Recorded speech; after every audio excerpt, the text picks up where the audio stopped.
Bienvenidos, y gracias por estar aquí esta noche. Si disfrutan la historia, por favor suscríbanse, dejen un like y compartan sus opiniones en los comentarios. Ahora escuchen con atención. El primer cuerpo no estaba en el suelo. Giraba lentamente sobre nosotros en la niebla, con las botas colgando a 2 metros sobre el sendero, la cuerda crujiendo cada vez que el viento se movía entre las ramas. Al principio, nadie dijo su nombre. Entonces el ayudante del sheriff Villarroel levantó su linterna, y la barba roja de Rodrigo Salvatierra apareció entre la bruma, rígida por la sangre congelada. La hoja plastificada de seguridad que le había entregado 2 días antes estaba clavada dentro de la abertura de su pecho. Su firma todavía era visible cerca de la parte inferior. Encima de él, recién tallada en la corteza del álamo, estaba la vieja marca de peligro. Un círculo. 3 cortes verticales. Rodrigo fue el primero. Así fue como empezó la cuenta. Pero para entender por qué Rodrigo estaba colgado allí, tienen que entender lo que Valle del Zarzal les hace a las personas que entran en él convencidas de que saben más que nadie. Me llamo Adrián Valverde. Durante 9 años, serví como guardabosques en el tramo sur de los Apalaches, en un distrito que los mapas señalaban como tierra pública y que los lugareños llamaban Valle del Zarzal. No era la parte bonita de las montañas. Los turistas querían miradores, cascadas, senderos luminosos, cabañas con jacuzzis y fotografías seguras de la niebla entre los pinos. Valle del Zarzal no les daba eso. Valle del Zarzal era terreno empinado, viejas cicatrices de tala, barrancos muertos, senderos arrasados por el agua y matorrales de rododendros tan densos que un hombre podía caminar 1,5 metros fuera del sendero y desaparecer del mundo. La niebla no flotaba allí. Se asentaba. Se hundía en las hondonadas y se quedaba. A finales de octubre, después de que cayeran las hojas, el bosque parecía abierto en lugares donde debería haber parecido vacío. Pero nunca parecía vacío. Eso era lo primero que notaba la gente si se quedaba el tiempo suficiente. No importaba dónde estuvieras, no importaba lo quieta que pareciera la cresta, siempre sentías que los bosques estaban ocupados. No embrujados. No mágicos. Ocupados. Hay una diferencia. La mayoría de las desapariciones en las montañas son simples. Un tobillo roto. Un mal mapa. Una tormenta repentina. Un cruce de arroyo que parece poco profundo hasta que encuentran el cuerpo encajado bajo unas raíces a medio kilómetro río abajo. Las montañas no necesitan monstruos. Tienen gravedad, clima, hambre, pánico y oscuridad. Por lo general, eso basta. Los 6 exploradores llegaron un jueves por la mañana a las 10:47. Recuerdo la hora porque el reloj de la estación se había detenido otra vez, y yo estaba de pie sobre una silla intentando golpear la aguja de los minutos para soltarla cuando su furgoneta verde de pasajeros entró en el aparcamiento de grava. Ahora la gente disfraza los vehículos como si fueran supervivientes. Barro pintado en los costados. Vacas llenas de equipo. Planchas de rescate que nunca han usado. Luego bajan con botas limpias. El primero en cruzar la puerta fue Rodrigo Salvatierra. Alto. De hombros anchos.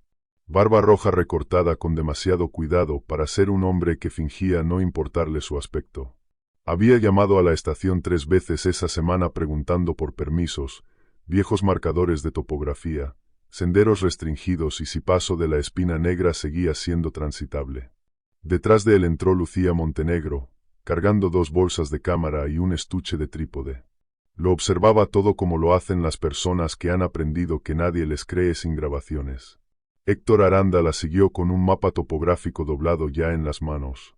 Delgado, pálido, callado. Seguía mirando el papel como si esperara que la montaña cambiara mientras él apartaba la vista. Clara Montalbán entró después. Se detuvo dentro de la puerta y estudió los avisos de personas desaparecidas, el soporte de rifles, las advertencias de sendero, y luego a mí. No sonrió. Eso me gustó de ella. Iván Barragán entró agachándose detrás de ella, riéndose de algo que nadie más había dicho. Tenía cuerpo de escalador. Demasiada cuerda en la mochila. El último fue Mateo Robledo, su médico. Ojos bondadosos. Manos nerviosas. Miró el tablero de personas desaparecidas más tiempo que los demás. Ese es siempre al que hay que vigilar. No el líder. No el ruidoso. El que entiende las consecuencias. Rodrigo dejó su documentación sobre mi escritorio. Venimos por la ruta interior de Valle del Zarzal, dijo. Nadie la llama así, le dije. Sonrió. Así la llama el viejo mapa de topografía. El viejo mapa de topografía es anterior a 3 puentes muertos, 2 cortes de sendero arrasados por el agua y un deslizamiento que movió media cresta hasta Arroyo del Quiebro. Héctor levantó la mirada. Tenemos coordenadas actualizadas. No, dije. Tienen coordenadas que alguien subió a internet. Lucía dejó una de las bolsas de cámara con cuidado. No somos turistas, guardabosques Valverde. Yo no los llamé turistas. Iván sonrió. Parecía que quería hacerlo. Clara habló por fin. ¿Siguen siendo transitables las curvas cerradas del este? Eso me hizo mirarla. La mayoría de la gente preguntaba por osos, agua o hasta donde podían llegar antes del atardecer. Clara preguntó por la parte de la ruta que destrozaba rodillas, mataba tiempo y a veces mataba personas que intentaban atajar por ella bajo la lluvia. Son transitables, dije.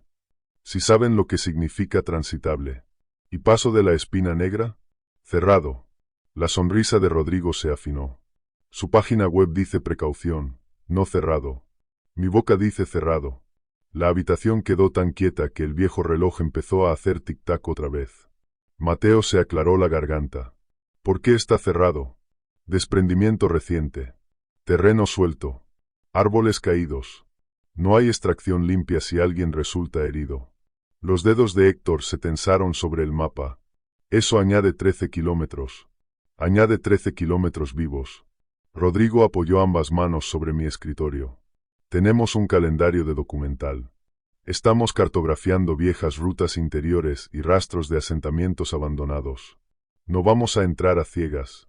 Nadie entra a ciegas, dije. Entran convencidos. Eso lo irritó. Bien. Un poco de irritación puede salvar una vida si la persona que la sostiene sabe qué hacer con ella. Saqué la hoja plastificada de seguridad y la coloqué entre nosotros. Reglas de Valle del Zarzal. Permanezcan en el sendero marcado de la cresta hasta Arroyo del Quiebro. No tomen el viejo corte de los mineros. No acampen en las hondonadas bajas. No sigan cintas de señalización a menos que sean naranjas y estén selladas por el Estado. No respondan voces después del anochecer a menos que puedan ver a la persona que habla. Iván soltó una risa breve. ¿Voces? Mateo no se rió. Miré a Iván hasta que se detuvo. El sonido se transmite de forma extraña en estas hondonadas, dije. Cazadores. Campistas ilegales. Chicos haciendo tonterías. A veces gente intentando atraer ayuda hacia el lugar equivocado. Si oyen a alguien llamando desde abajo del sendero después del anochecer, marcan la dirección, se mantienen juntos y contactan con despachos si tienen señal. No se separan. La cámara de Lucía no estaba encendida, pero vi cómo su mano se desviaba hacia ella. ¿Recibe muchas llamadas falsas aquí fuera? Preguntó. Suficientes. Clara señaló el símbolo impreso cerca de la parte inferior de la hoja. Un círculo con 3 cortes verticales atravesándolo. ¿Qué significa esto? Vieja marca de peligro. ¿Qué clase de peligro? Sin confirmar. Eso es impreciso. La mayoría de las cosas lo son hasta que alguien muere por ellas. Rodrigo tomó la hoja antes de que ella pudiera preguntar más. ¿Entendemos los riesgos? No, dije. Entienden la idea del riesgo. La cosa real pesa más. Firmó de todos modos. Todos lo hicieron. Rodrigo Salvatierra. Lucía Montenegro. Héctor Aranda. Clara Montalbán. Iván Barragán. Mateo Robledo. 6 nombres en tinta negra. 6 firmas en un solo permiso. Su ruta fue aprobada para 3 días y 2 noches. Tenían dispositivos satelitales, balizas de emergencia, equipo para clima frío, suministros médicos, filtros de agua, spray para osos y un arma corta con licencia registrada a nombre de Rodrigo. Sobre el papel, estaban preparados. Esa es la clase más peligrosa.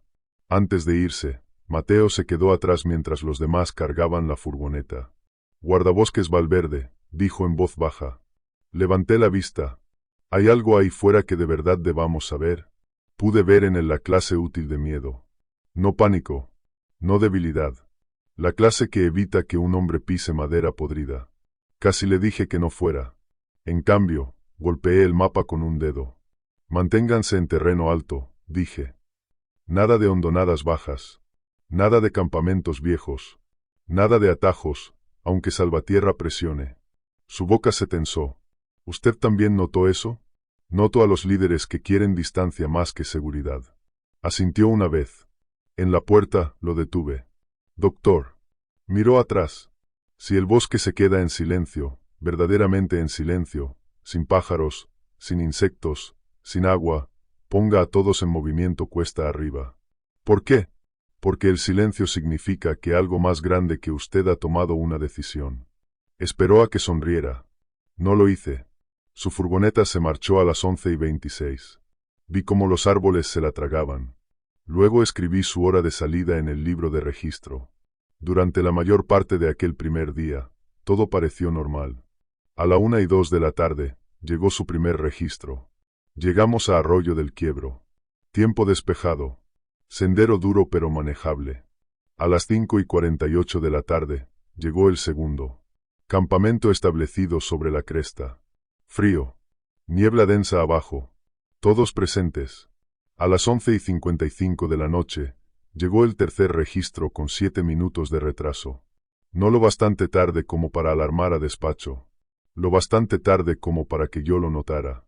Viento aumentando. Oímos movimiento debajo del campamento. Probablemente ciervos. Salvatierra quiere salida temprana. Leí eso 2 veces. Luego miré por la ventana de la estación hacia el muro negro de árboles más allá del aparcamiento. Allí no se movía ningún viento. La bandera junto al cobertizo de combustible colgaba plana contra su mástil. A las 6 de la mañana siguiente, no llegó ningún registro. A las 7:32, la impresora de la estación cobró vida. Eso no debería haber ocurrido. El sistema satelital solo imprimía cuando entraba un mensaje de emergencia. La máquina chasqueó, gimió y expulsó una sola tira de papel. Sin nombre de remitente. Solo coordenadas. Luego 6 palabras. Encontramos el campamento equivocado. Me quedé de pie con el papel en la mano hasta que la radio siseó.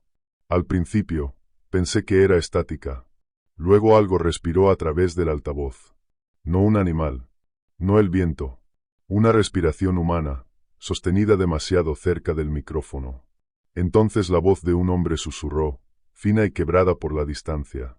¿Guardabosques Valverde? Tomé el transmisor. Aquí estación Valle del Zarzal. Identifíquese.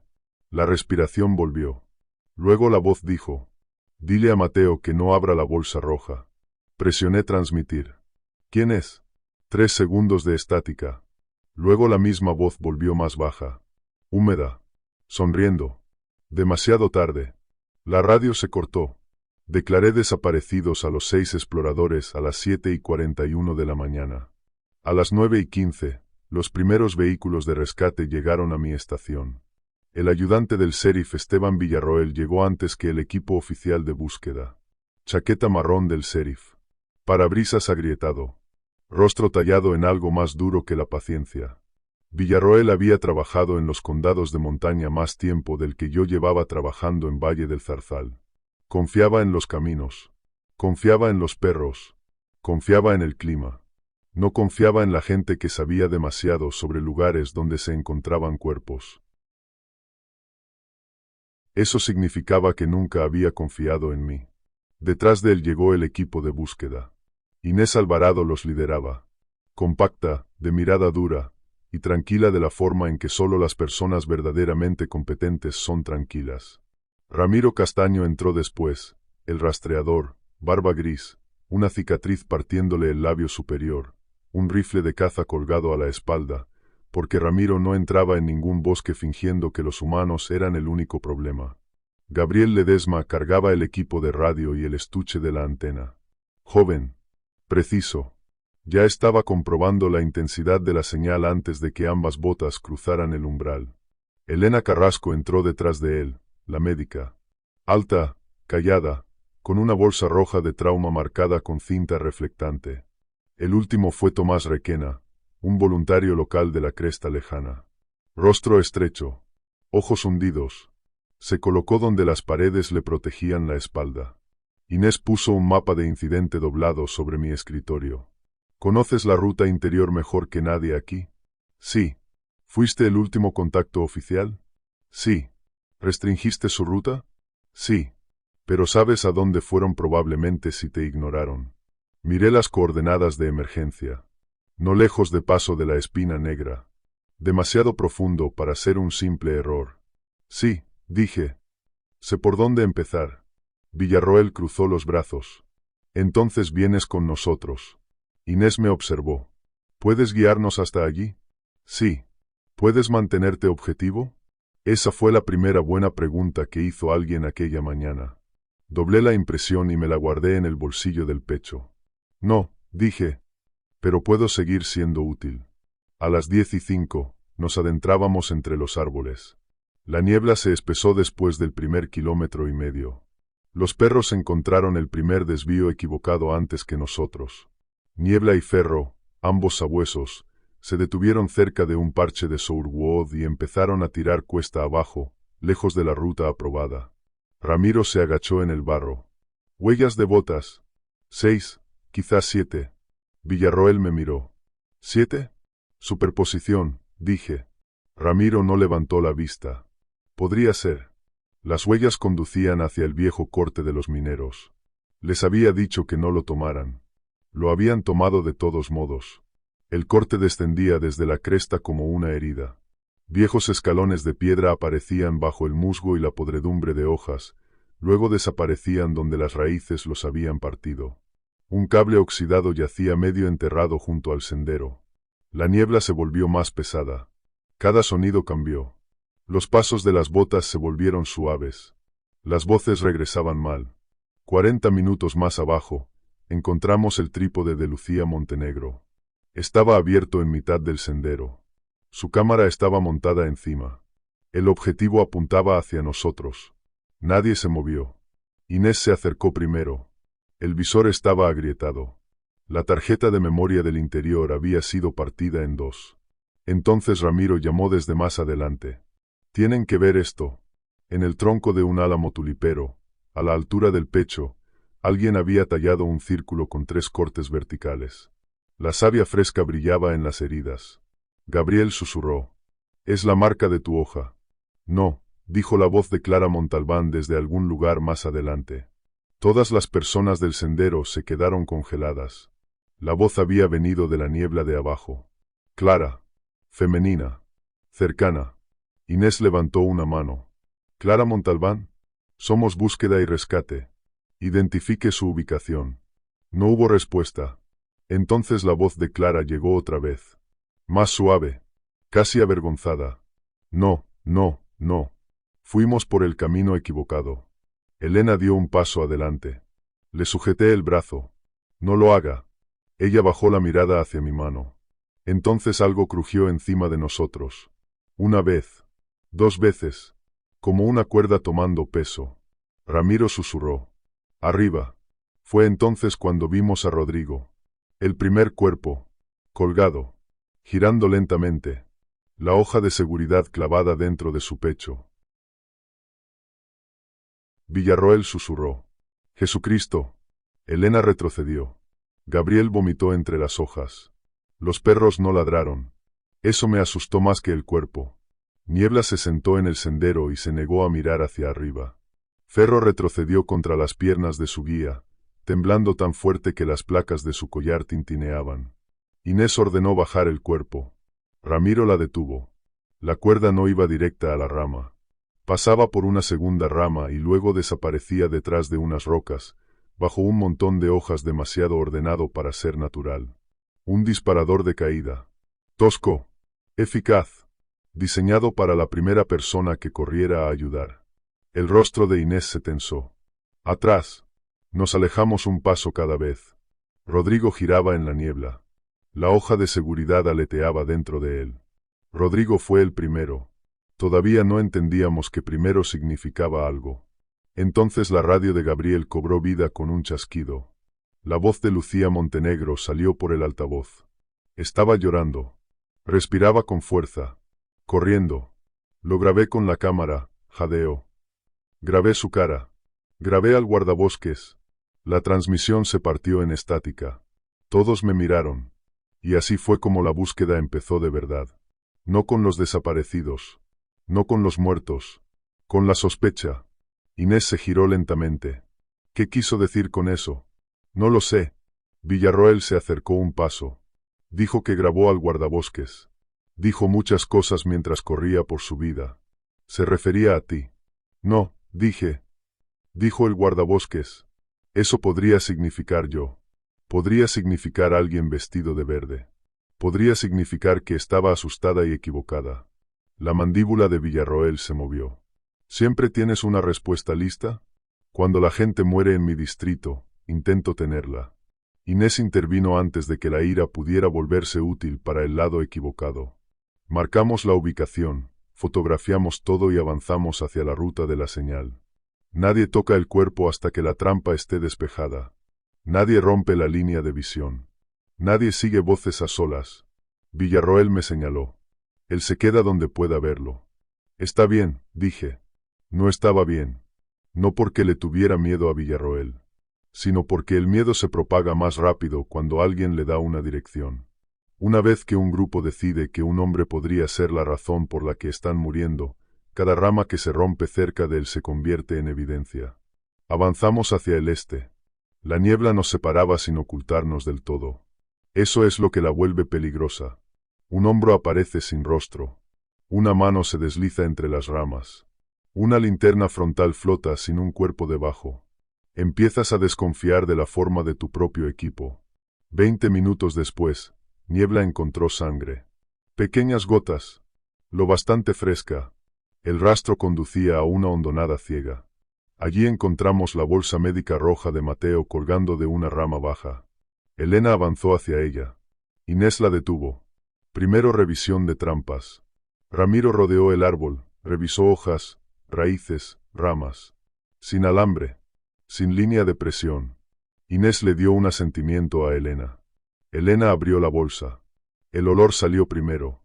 Un olor agrio, metálico, humano, atrapado en la lona.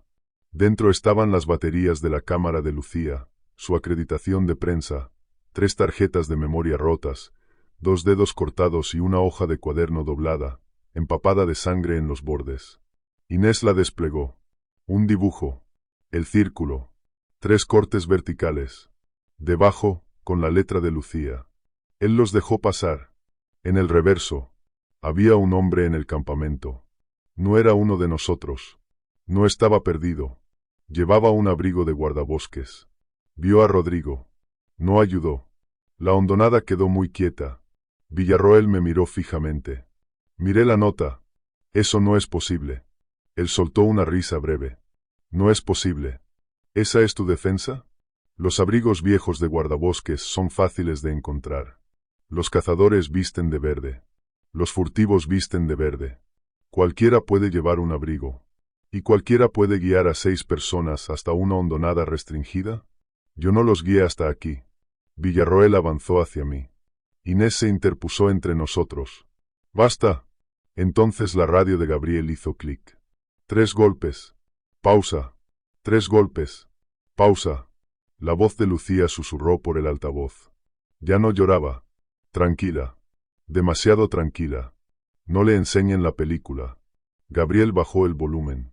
Villarroel gritó hacia la niebla. Lucía. Grita si puedes oírme. Su voz viajó demasiado lejos.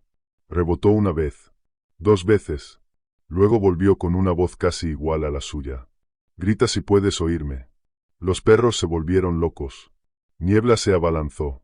Ferro retrocedió gruñendo hacia un grupo de laureles a 30 metros por delante. Algo se movió allí. No una forma. Una perturbación.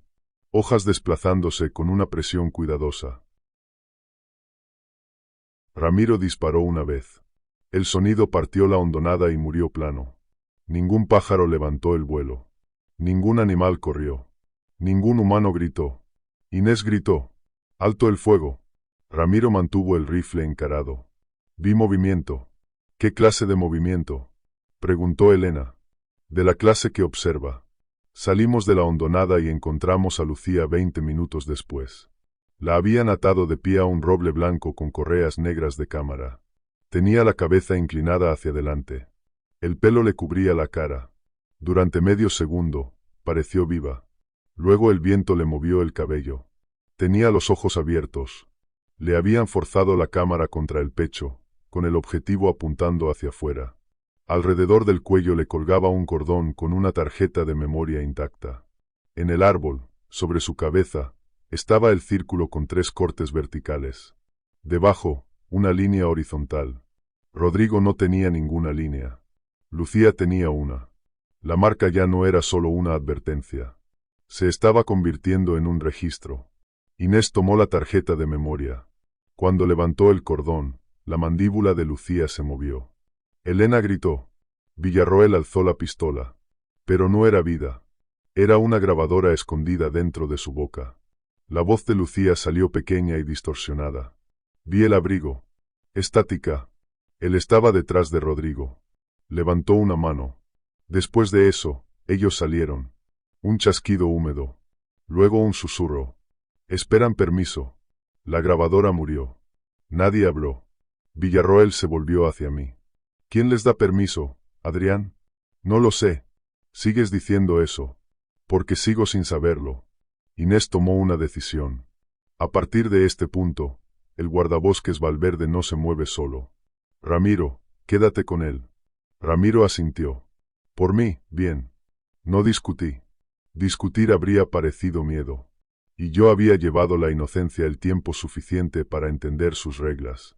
Dejamos a Lucía donde estaba. Hay cosas que la gente imagina que nunca haría. Dejar un cuerpo en el bosque. Pasar por encima de sangre. Apartarse de unos ojos abiertos. Pero el trabajo de rescate enseña una verdad horrible. A veces los muertos deben esperar porque los vivos todavía están siendo arrebatados. Subimos hacia el norte. La radio hizo clic 3 veces. Pausa. 3 veces. Tomás se estremecía cada vez. Después de la 4ª serie, Elena le agarró la manga.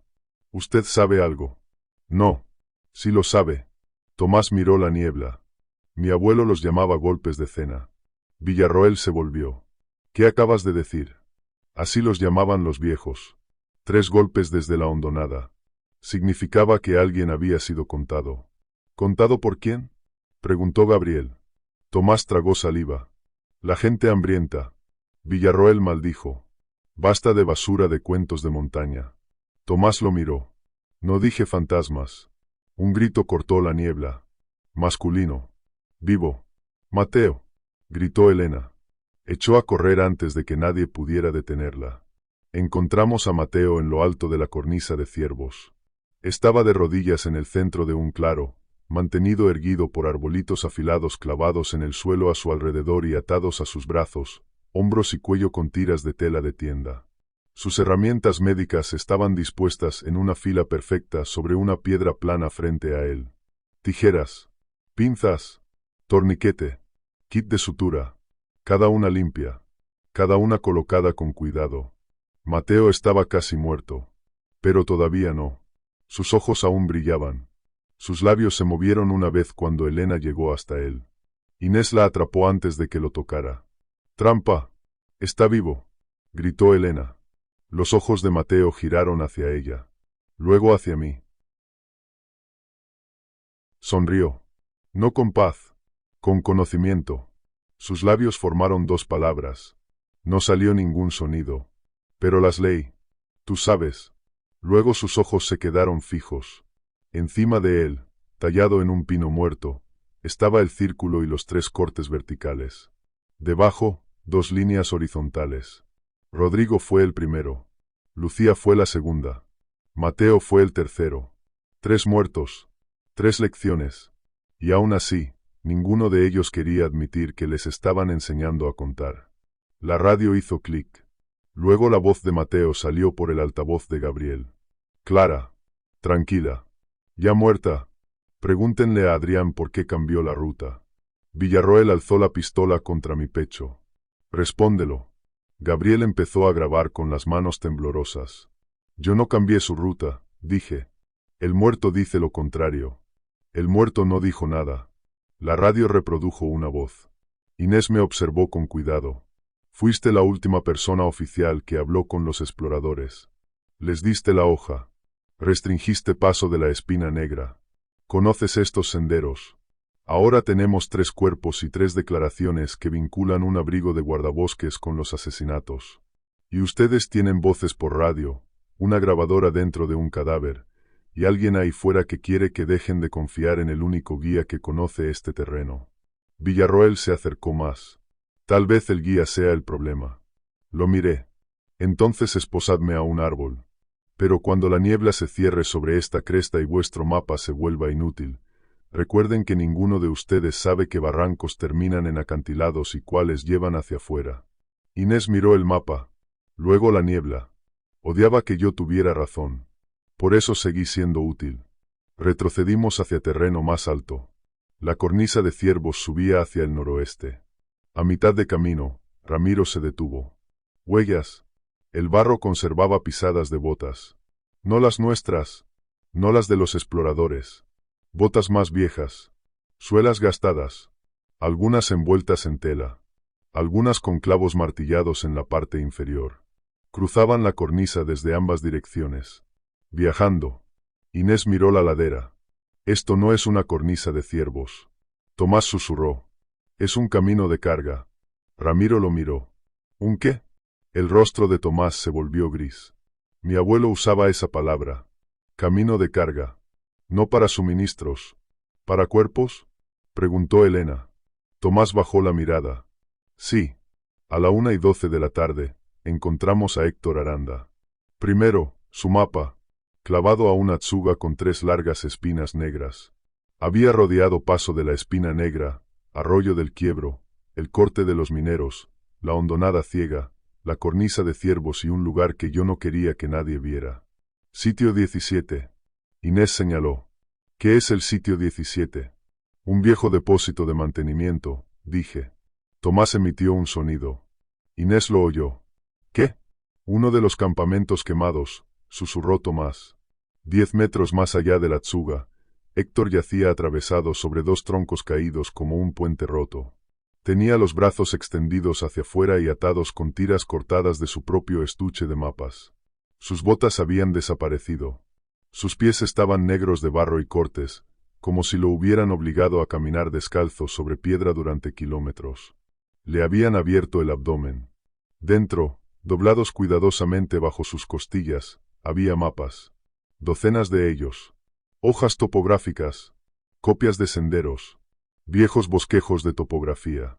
La ruta aprobada que yo había sellado en la estación. Cada mapa tenía una línea distinta trazada a través del bosque. Cada línea llevaba a algún lugar peligroso. Sobre Héctor estaba el círculo. 3 cortes verticales. 3 líneas horizontales. 4. Rodrigo. Lucía. Mateo. Héctor. El cartógrafo había sido doblado dentro de sus propios mapas.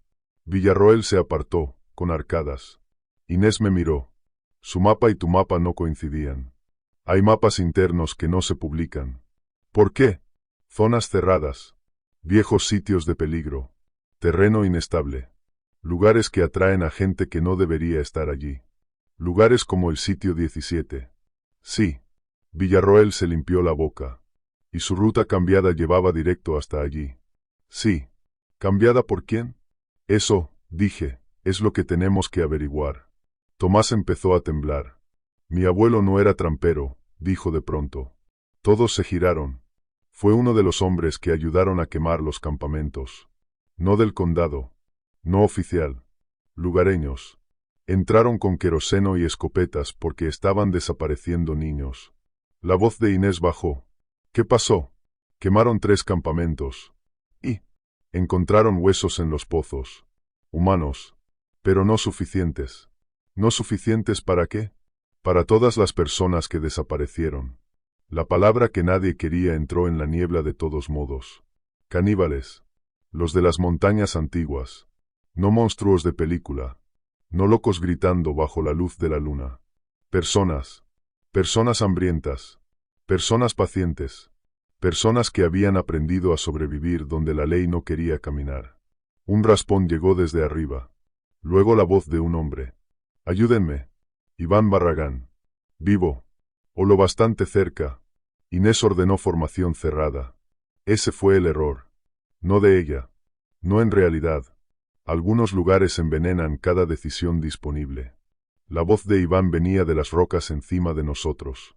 Luego desde la izquierda. Luego una vez desde atrás. Ni siquiera Ramiro fingió que era solo un eco. El extremo suelto de la cuerda de Iván se deslizó entre dos rocas delante de nosotros como una serpiente. Ramiro disparó. Una figura cruzó corriendo la cresta sobre nosotros. Delgada. Rápida. Cubierta de tela oscura y tiras de corteza. Manos humanas. Villarroel disparó 2 veces. La figura desapareció. Entonces Iván cayó de los árboles. Golpeó las rocas con fuerza suficiente para romper algo dentro de él. No desde una altura suficiente para morir de inmediato. Solo lo bastante alta para abrirlo. Yacía boca arriba, con la cuerda enrollada alrededor del torso y los brazos. Le habían arrancado la camisa. Sobre el pecho, alguien le había quemado una escalera de marcas en la piel. Inés se agachó a varios metros de distancia. Iván, no te muevas. Él rió débilmente. No puedo. ¿Dónde está Clara? Sus labios temblaron. Abajo. ¿Viva? Corrió. ¿De quién? Sus ojos se movieron más allá de nosotros. Hacia los árboles. De la gente silenciosa. El mecanismo debajo de él hizo clic. Inés levantó una mano. Nadie se mueva. Iván susurró. Él les dijo dónde ponerse. Villarroel me miró. ¿Quién? Iván sonrió como lo había hecho Mateo. Llevaba verde. La trampa se activó. Las rocas debajo de él se hundieron hacia adentro. Estacas afiladas se alzaron desde ambos lados, no para empalarnos a nosotros, sino para cerrarse sobre él como las costillas de una jaula. Su cuerpo se arqueó. Una segunda cuerda se tensó de golpe arriba. Ramiro gritó. ¡Abajo! Un tronco suspendido barrió las rocas a la altura de la cintura y destrozó el equipo de radio de Gabriel. Plástico, cables, baterías y carcasa metálica explotaron sobre las piedras.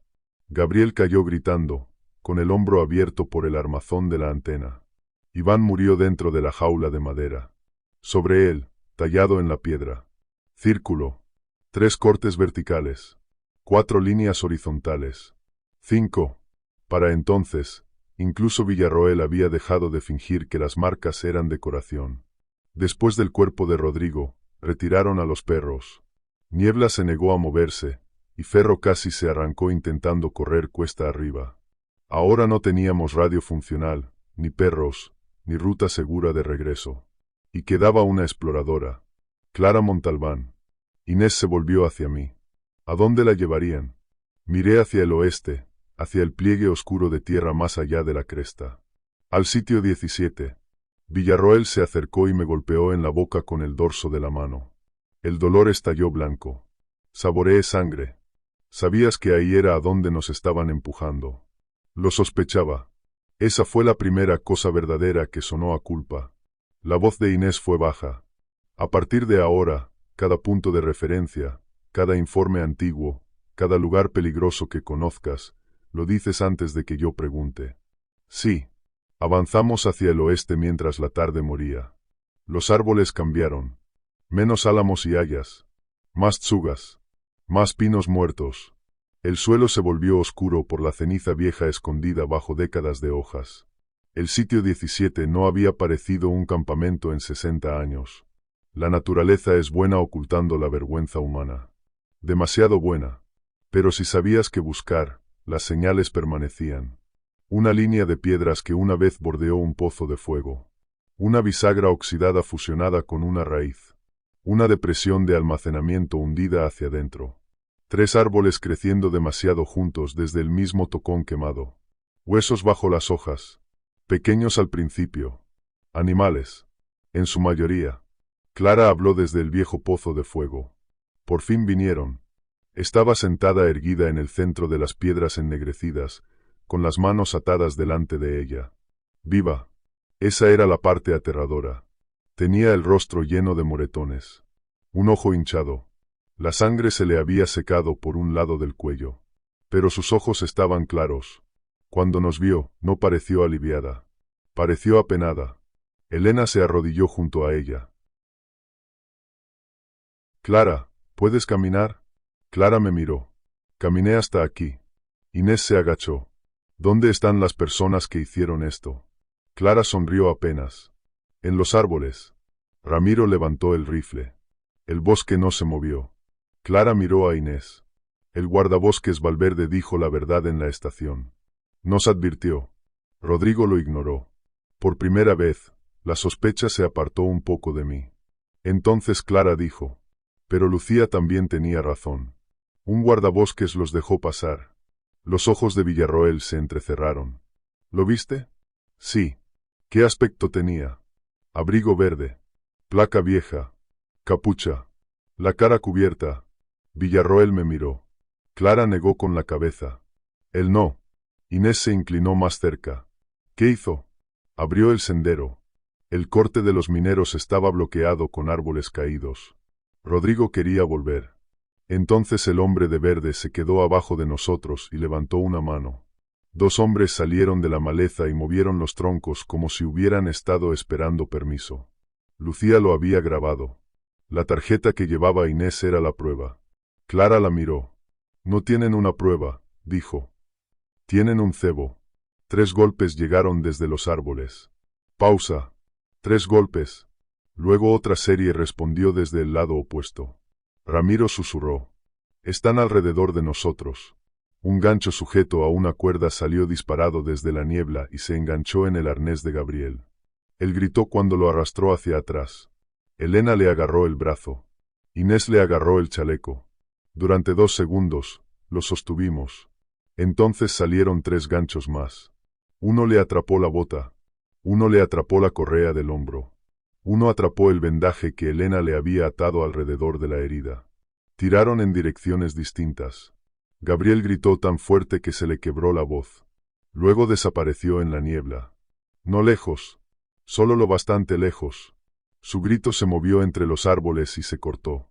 Elena intentó correr tras él. Inés la derribó. No. La niebla respondió con la voz de Gabriel. Elena, ayúdame. Luego desde la izquierda. Elena.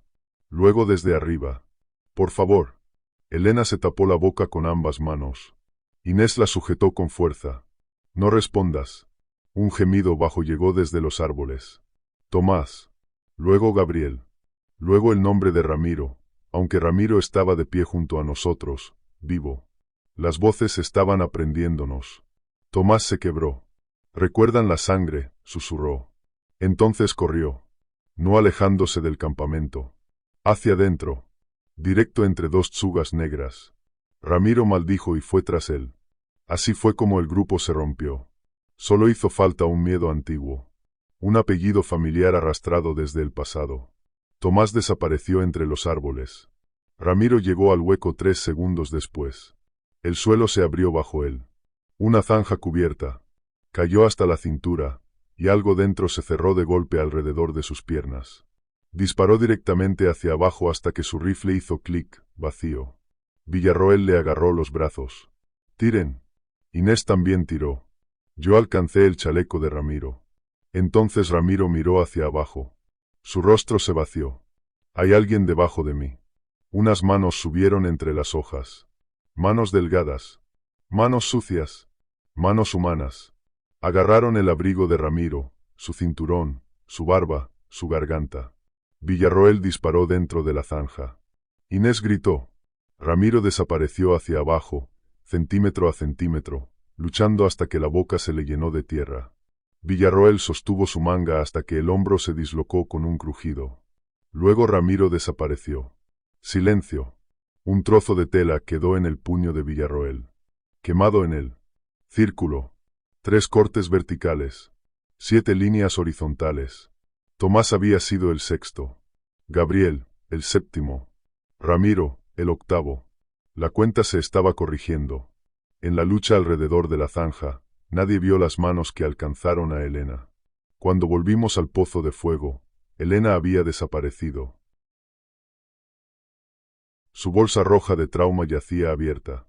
Su contenido había sido dispuesto en un círculo ordenado alrededor de Clara. Vendas, gasas, bisturí, linterna. torniquete, guantes. En el centro estaba el auricular de radio de Elena. Todavía caliente. Desde los árboles, la voz de Elena recitó. Presión directa. Elevar la herida. Mantenerlos calientes. Luego desde otra dirección. Presión directa. Elevar la herida. Clara empezó a temblar. Primero te vuelven útil. Inés la miró fijamente. ¿Qué? Cuando se llevaron a Mateo, lo hicieron tratar a Iván. Cuando se llevaron a Lucía, la hicieron filmar. Cuando se llevaron a Héctor, lo hicieron dibujar rutas. No desperdician a la gente de inmediato. Inés entendió. ¿Y Elena? La voz de Clara se quebró. La harán mantener vivo a alguien. Algo cayó desde arriba. La cabeza de Tomás rodó una vez y se detuvo contra las piedras del fuego. Tenía la boca llena de ceniza negra. En la frente llevaba el círculo con 3 cortes verticales. Villarroel se volvió contra mí y me estrelló contra un árbol. Tú conoces el orden. No podía respirar. Tú conoces el orden. Detrás de Inés, entre 2 troncos, lo vi. Alto. Encapuchado. Viejo abrigo verde de guardabosques. El rostro envuelto en tiras de tela oscura. Villarroel vio que mis ojos se desviaban y se volvió. La figura ya no estaba. Clara susurró. ¿Era él? ¿El que levantó la mano? Preguntó Inés. Sí. Villarroel se apartó de mí. La sospecha seguía allí. Pero ahora tenía competencia. Miedo. Miedo real. Inés tomó la única decisión que quedaba. Nos vamos ahora. Clara viene con nosotros. Adrián guía. Villarroel cubre la retaguardia. Yo debería ir en punta, dijo Inés. No, le dije. No debería. ¿Por qué? Saben que usted es la líder. Se llevarán a la líder cuando los demás necesiten más dirección. Villarroel me miró. ¿Cómo sabrías eso? No respondí. Inés me miró fijamente durante un largo momento. Adrián va en punta. Yo detrás de él. Clara en el medio. Villarroel en la retaguardia. Cortamos hacia el norte, saliendo del sitio 17. Clara apenas podía caminar. Inés la sostenía por un lado. Villarroel nos seguía con la pistola en ambas manos. Las voces no nos siguieron al principio. Eso fue peor. Después de 10 minutos, Clara susurró. Nos están dejando ir. Villarroel espetó. Cállate. Ella lo miró. Te dejan moverte cuando todavía vas hacia donde quieren. Los árboles se aclararon delante de nosotros alrededor de un corte oscuro en la tierra. Un viejo barranco. De lados empinados. Lleno de troncos caídos y podredumbre de hojas. El único cruce era un puente viejo de tala, podrido y resbaladizo por el musgo. Clara empezó a temblar. No. Inés apretó su agarre. Clara. Nos cruzaron allí. Se llevaron a Iván allí. Había alguien debajo del puente. Villarroel apuntó la pistola al barranco. ¿Hay alguien ahí abajo? No hubo respuesta. Inés me miró. ¿Puede aguantar? De uno en uno, dije. ¿Estás seguro? No. Esa era la respuesta honesta. Crucé primero. El puente gimió bajo mi peso. A mitad de camino, me detuve. No porque las tablas se movieran. Porque vi a Elena debajo de la viga de soporte del otro lado. Viva. Atada de pie. Con la boca sellada con cinta. Los ojos clavados en los míos. Negó una vez con la cabeza. Pequeño. Desesperado. No lo hagas. Detrás de mí, Inés llamó. ¿Adrián? Miré a Elena. Sus manos atadas estaban envueltas alrededor de algo que yo no podía ver. Un disparador. Un contrapeso. Un cierre humano. Miré atrás. El puente es transitable. Elena cerró los ojos. Inés ayudó a Clara a pisar las primeras tablas. Villarroel cubría la retaguardia. Avanzaron despacio. Un paso. Luego otro. El puente gimió. Inés me observaba a mí en vez de las tablas. Había aprendido demasiado tarde dónde mirar. Clara llegó al centro. Elena empezó a gritar a través de la cinta. Amortiguada. Furiosa. Inés miró hacia abajo. Elena. Las cuerdas bajo el puente se tensaron. Yo bajé por el extremo opuesto. Inés también vio eso. Su rostro cambió. No miedo. Comprensión. Adrián. El puente cayó. El centro cedió primero. Clara y Inés cayeron con fuerza. Villarroel se lanzó hacia adelante y atrapó una cuerda lateral. Las tablas se soltaron con crujidos y desaparecieron en el barranco. Clara se deslizó hacia el hueco. Inés le agarró el abrigo. Villarroel se arrojó sobre las tablas rotas y atrapó a Clara con la mano herida. La primera hoja subió entre las tablas y le abrió la palma desde la muñeca hasta los nudillos. Gritó, pero no la soltó. «¡Sube!», le gritó. «Maldita sea, sube». Otra hoja brilló. Dos de sus dedos aflojaron. No por miedo, por daño. Inés tenía un brazo enganchado en la cuerda lateral y el otro cerrado alrededor del abrigo de Clara. Villarroel se estiró más, con los dientes apretados, la sangre bajándole por la manga y goteando dentro del barranco. Por primera vez desde que entramos en Valle del Zarzal, parecía menos un ayudante del sheriff y más un hombre intentando pagar cada sospecha equivocada con un solo acto bueno.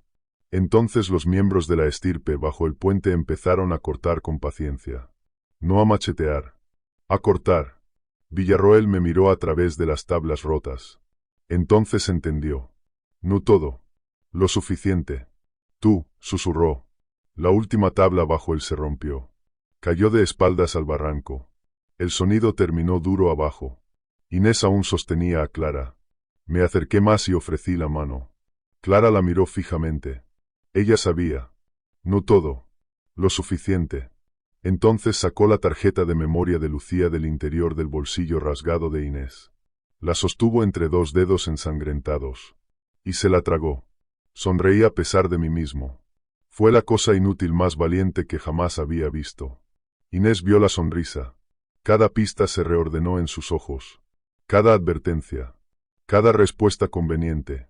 Cada camino que los salvó solo el tiempo suficiente para llevarlos más adentro. Cada trampa que no llegó a tocarme. Cada voz que sabía mi nombre. La verdad terminó de matarla antes de que nadie la tocara. «Tú», susurró. Detrás de nosotros, los árboles se llenaron de gente. Llegaron sin prisa. Tela oscura. Máscaras de corteza. Abrigos viejos. Manos envueltas en cuero y trapos. Sin rostros. Sin nombres. La estirpe de la hondonada estaba entre los árboles, silenciosa, delgada y paciente. Uno por uno, inclinaron la cabeza. No ante Inés. Ante mí. Inés intentó arrastrarse hacia atrás. «Tú nos llamaste», dijo. «Sí. Tú llamaste a las autoridades». «Sí. Tú dirigiste la búsqueda». «Sí». «¿Por qué?». Me agaché frente a ella. «Porque la presión pone a prueba a una familia. Un grupo desaparecido trae voluntarios. Los voluntarios traen ayudantes del sheriff. Los ayudantes traen radios. Las radios traen más hombres con armas. Si la estirpe no puede moverse bajo presión, se debilita. Si se debilita, otros la encuentran». Esto era entrenamiento. En parte, toda esa gente. Entraron en mis bosques después de ser advertidos. Confiaron en ti. Sí. Escupió sangre sobre mi bota. No eres un guardabosques. Eso casi dolió. Casi. Mi abuelo no quemó todos los campamentos, dije. Sus ojos se estrecharon. Esa fue la mentira que el condado conservó porque les ayudaba a dormir. Él encontró a la estirpe muriéndose de hambre en las hondonadas bajas, más delgada de lo que deberían ser los hombres y más silenciosa que los animales. Entendió lo que los otros no. Me incliné más cerca. No puedes matar un hambre que conoce la montaña mejor que tú. Negocias con ella. Marcas fronteras. La alimentas con cuidado, o se alimenta donde quiera. Inés me miró fijamente. Mi padre mantuvo el pacto, dije. Luego lo hice yo.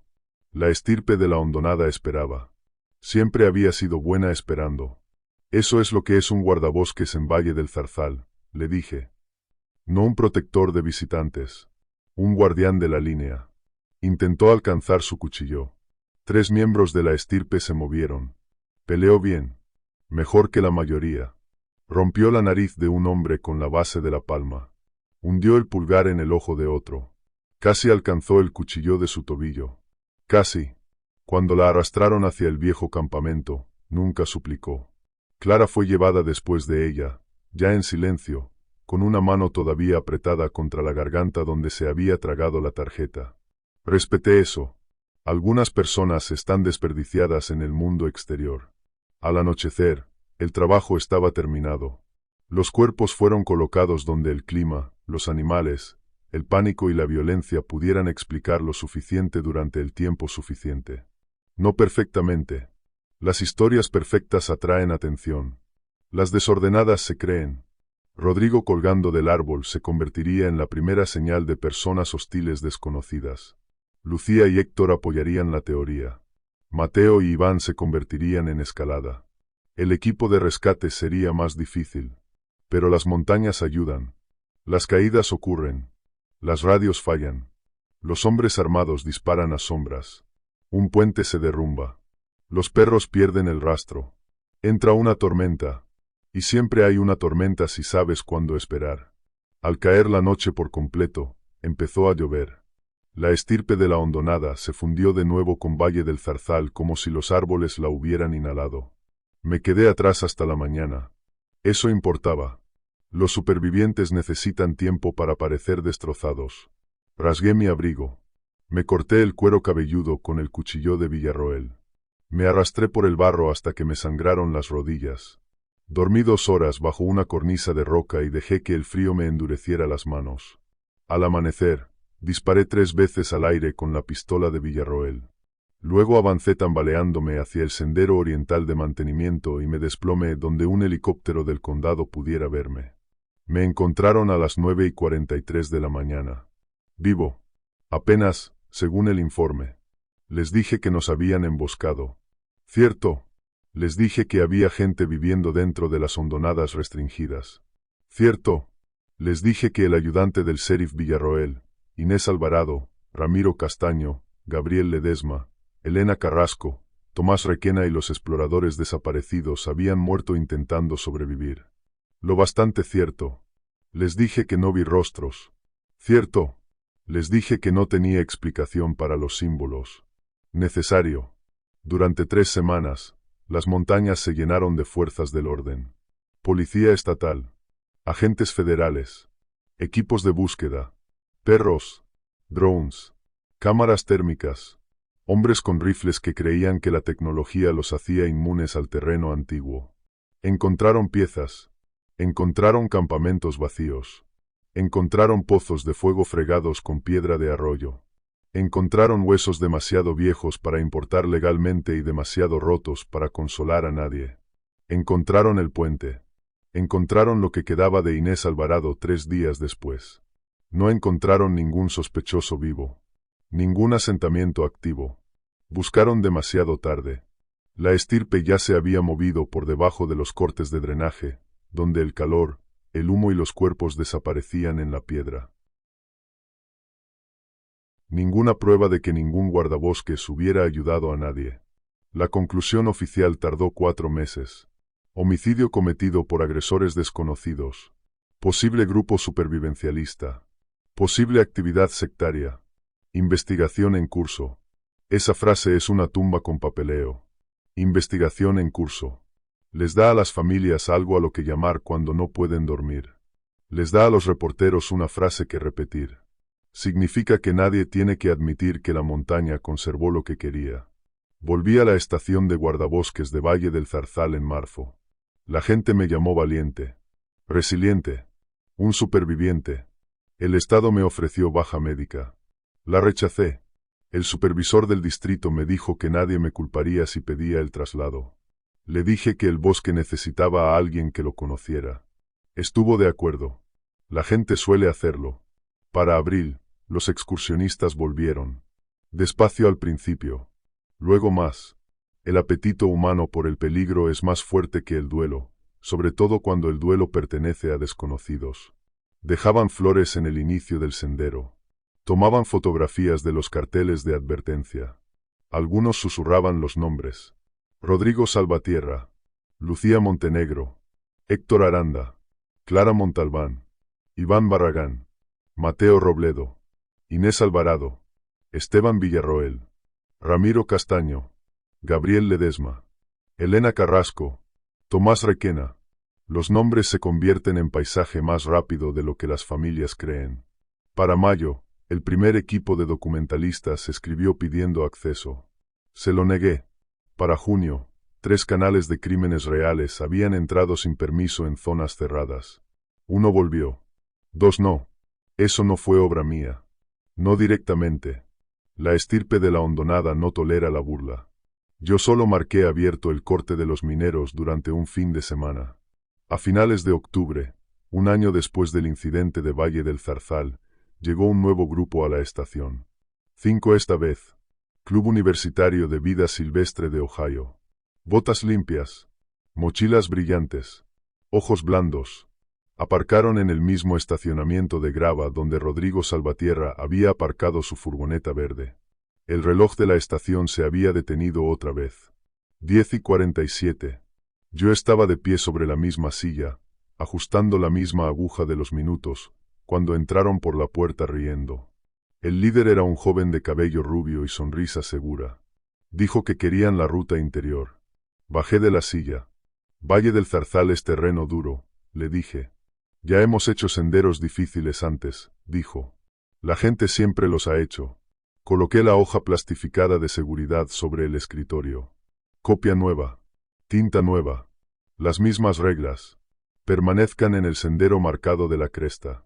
No tomen el corte de los mineros. No acampen en las hondonadas bajas. No sigan cintas de señalización sin marcar. No respondan voces después del anochecer. Una de las chicas señaló el pequeño icono impreso cerca de la parte inferior. Un círculo con 3 cortes verticales. ¿Qué significa este?, preguntó. Vieja marca de peligro, dije. ¿Para qué clase de peligro? Sin confirmar. El grupo rió con nerviosismo. El líder firmó primero. Luego los demás. 5 nombres.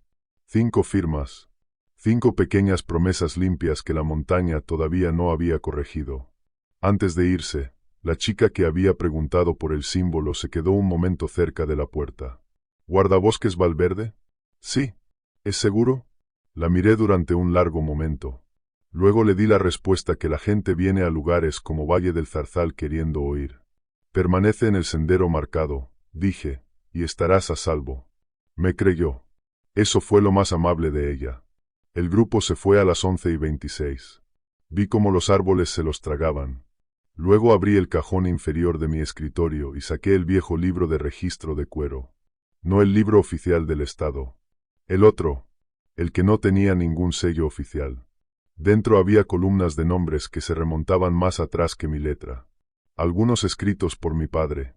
Algunos por su padre. Algunos por hombres cuyos huesos probablemente están bajo los cimientos de la estación. Algunos por personas que nunca usaron apellidos. Pasé a la página más reciente. En la parte superior estaban los nombres del año anterior.